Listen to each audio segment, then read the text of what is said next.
જન આક્રોશ યાત્રા ત્રીજું ચરણ પતાવીને આજે ગાંધીનગર ખાતે જન આક્રોશ સભામાં પરિવર્તિત થાય છે ત્યારે મંચ પર બિરાજમાન તમામ મહાનુભાવો, આજે સમગ્ર ગુજરાત આક્રોશમાં છે।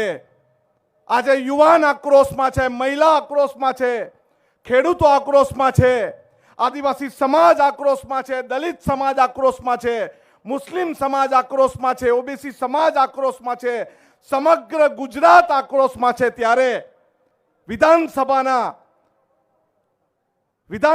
પટાંગણમાં આપણે સૌ છે અને આપણે આક્રોશ વ્યક્ત કરવાનો છે। ત્યારે આપણે એક સાથે વિધાનસભા તરફ કૂચ કરવી જોઈએ કે નહીં? કરવી જોઈએ કે નહીં?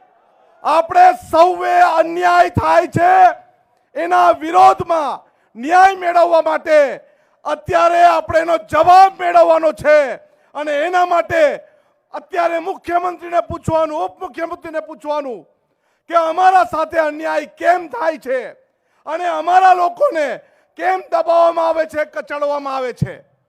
જ્યારે પણ આપણે કોઈ પ્રશ્નને લઈને જતા હોય, કલેક્ટર આપણને મુલાકાત નથી આપતા।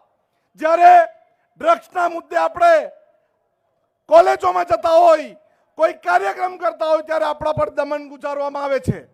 આપણી જમીન પર જીબીના થાંભલા નાખવામાં આવે છે, આપણી જમીનને સંપાદનમાં લેવામાં આવે છે, આપણું જળ જંગલ ચોરી જાય છે અને આપણે એનો આક્રોશ વ્યક્ત કરવા જાય છે ત્યારે આપણને જેલના સળિયા પાછળ નાખવાનું ષડયંત્ર આ ચોર લુચ્ચી ભાજપની સરકાર કરે છે।